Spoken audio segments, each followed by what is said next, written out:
Commander Sarah Chen had walked on 17 different worlds, but the moon still held mysteries that made her pulse quicken. At 52, with silver threading through her black hair and 30 years of deep space exploration behind her, she thought she'd seen everything the cosmos had to offer. She was wrong. The ruins hadn't been there during the Apollo missions.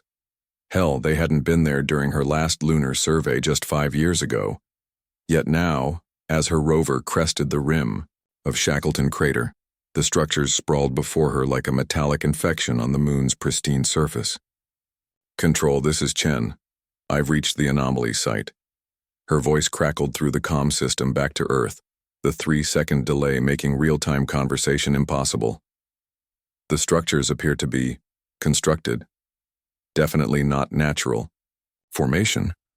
The complex stretched for nearly a kilometer, its angular architecture unlike anything in human-designed databases. Spires twisted skyward in impossible helixes, connected by bridges that seemed to defy basic engineering principles.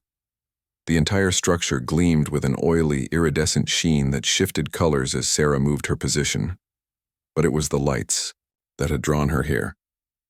Faint pulses of blue-white luminescence emanated from within the structures, visible even through her helmet's solar filters.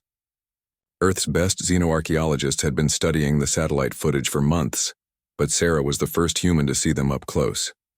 She parked the rover 50 meters from the nearest structure and began her approach on foot. Each step in the low gravity sent puffs of lunar dust spiraling around her boots. The silence was absolute. No atmosphere to carry sound, just the rhythm of her own breathing and the steady hum of her life support systems. As she drew closer, the lights became more distinct. They weren't random flickers, but organized patterns that pulsed and flowed through translucent sections of the alien architecture. Sarah activated her suit's recording systems and raised her scientific scanner. "The electromagnetic readings are off the charts," she muttered, knowing her words would be analyzed by hundreds of specialists back on Earth. Whatever's powering this thing is still active. That's when she saw it, a light that moved independently from the others. It separated from the main flow, drifted to what looked like a viewing port, and stopped, as if it were watching her. Sarah's hand instinctively moved to the plasma cutter on her belt, then stopped. If these were hostile aliens, they'd had months to act. The fact that she was standing here unharmed suggested either benevolence or indifference. The light pulsed once, twice, then began moving again. This time, it traced a path along the structure's exterior, clearly visible through the translucent walls. Sarah realized it was leading her somewhere. Following the glowing guide, she rounded the structure's base until she found what could only be an entrance, a smooth oval depression in the alien metal that dilated open as she approached. Beyond lay a corridor filled with that same blue-white radiance.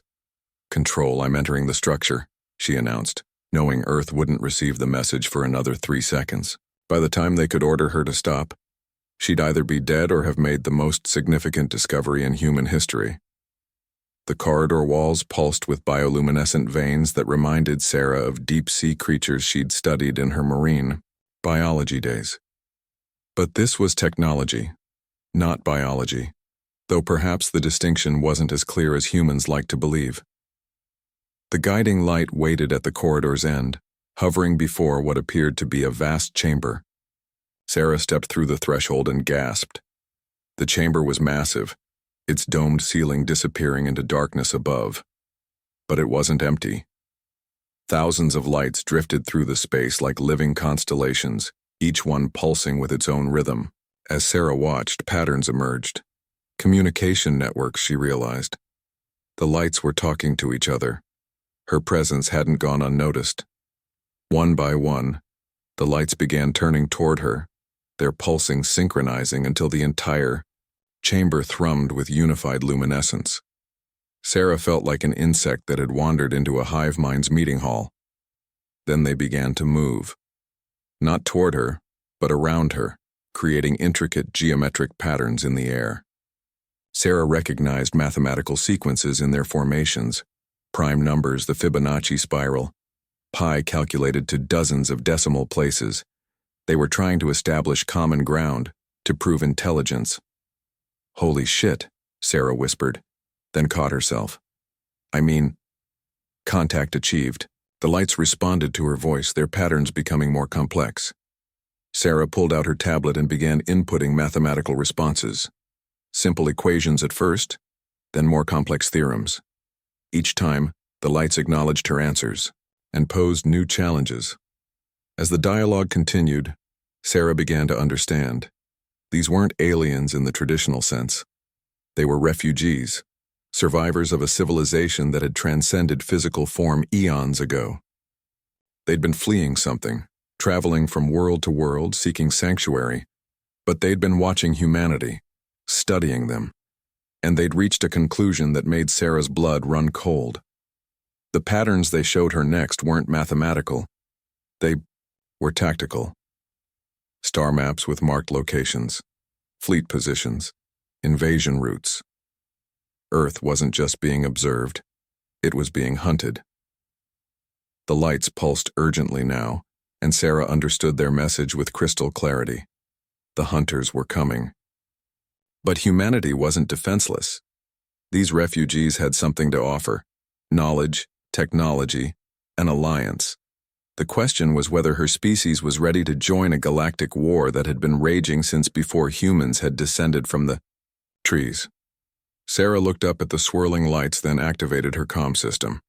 Control, this is Chen. We need to talk, and we need to arm every ship we've got. The lights pulsed once in what she chose to interpret as approval. Humanity had just been invited to join the big leagues. Whether they survived the initiation was another matter entirely.